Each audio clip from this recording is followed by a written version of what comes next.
My dear children, welcome to the EVS online class of Sri Gokulam Public School, Guruvayur. I am Jinisha, your EVS teacher. How is it going?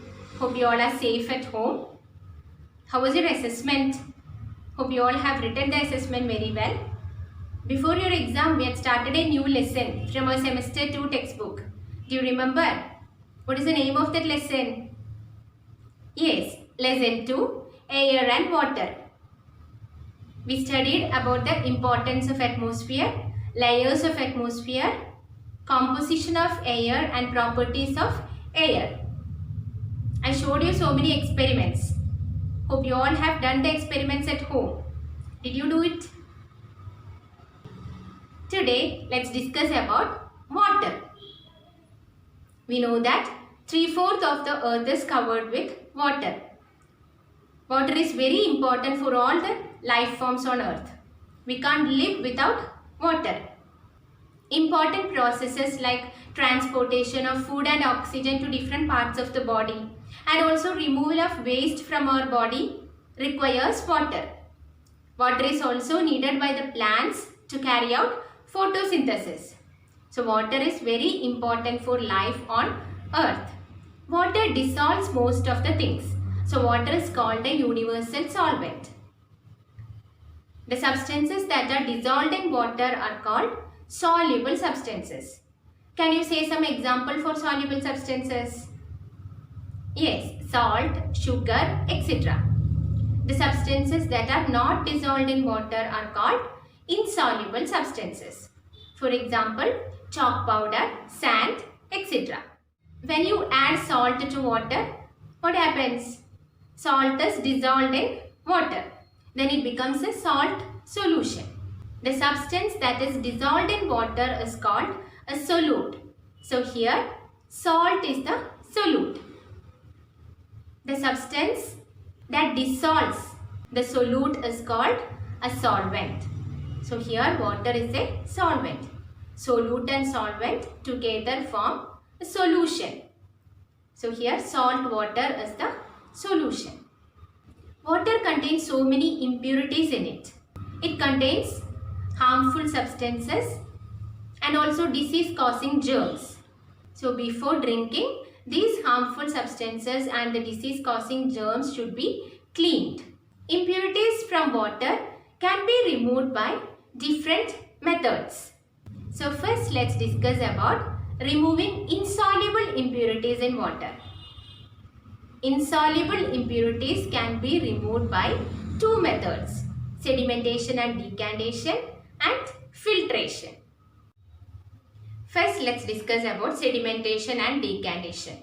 This is a method used to remove heavier insoluble impurities from water. Take a glass of water, put some mud in it and stir well. Then keep it aside without disturbing for some time. After some time, you can see the insoluble mud particles settle down at the bottom of the glass and clean water at the top of the glass. The mud particles that is settled at the bottom is called as sediment. This is called sedimentation.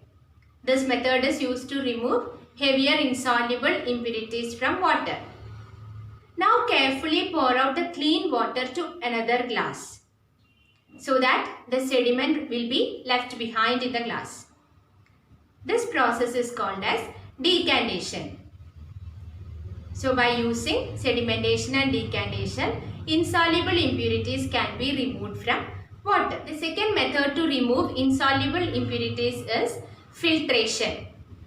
Filtration is the method used to remove insoluble impurities from water using a filter paper. A filter paper has very tiny holes on it. It can be used to filter out mud and other impurities in water. Take a filter paper and fold it like a cone. Place the filter paper cone inside a funnel and place the funnel over the mouth of a glass. Now pour some muddy water into the funnel. You can see clear water getting collected in the glass and all the mud particles will be left behind in the filter paper. So this method is used to remove insoluble impurities from water. Water filters used in homes and offices has a filter candle which has tiny holes in it. It is used to filter out the impurities in water. So we have studied two methods to remove insoluble impurities from water. They are sedimentation and decantation and filtration. Now how can you remove soluble impurities from water? If you add salt to water, what happens? It dissolves in water. So can you remove or can you separate the salt from water again? Yes. The method used to remove soluble impurities from water is called as distillation. Take some salt solution in a beaker and heat it. Hold a cold steel plate on top of the beaker. You can see the steam condenses to form water droplets. These water droplets are of pure water, free from all soluble and insoluble impurities. After some time, you can see the salt is left behind in the beaker after all the water is evaporated.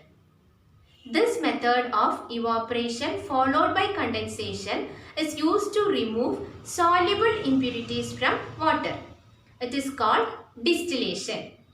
So the method used to remove soluble impurities from water is called distillation. The distillation process consists of two steps. First step is water is evaporated in a distillation flask by heating. Second step is the water vapor is collected to another flask which is called condenser, where it is cooled to form water. The condenser is kept cool by circulating cold water around it.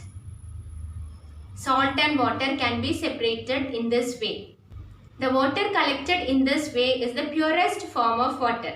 It is called distilled water. It is used in science laboratories and car batteries. So that is about distillation. At homes, water can be purified by boiling for about 15 minutes to kill germs, and then it can be filtered. Substances like alum is used to purify water. Some use ultraviolet light to kill germs. Some others use special filters to filter out bacteria. Several types of water purifiers are also available in markets for home use. In towns, the water is supplied from lakes and rivers. This water collected from lakes and rivers are purified in water treatment plant. In water purification plant, the purification of water consists of 4 steps. They are screening, sedimentation, filtration and chlorination. First is screening. The water that is collected from lakes and rivers is first passed through screens, which helps to remove most of the insoluble impurities like stones, leaves, etc. This step is called screening. Then the second step is sedimentation. Here the water is allowed to stand in a sedimentation tank so that heavier impurities, insoluble impurities get settled at the bottom of the sedimentation tank. Now the third step is filtration. Here the water is filtered out through sand beds or layers of sand, gravel and charcoal so that the smaller insoluble impurities can be removed. Then fourth step is chlorination. Chlorine is added in small amounts to water to kill bacteria and other germs.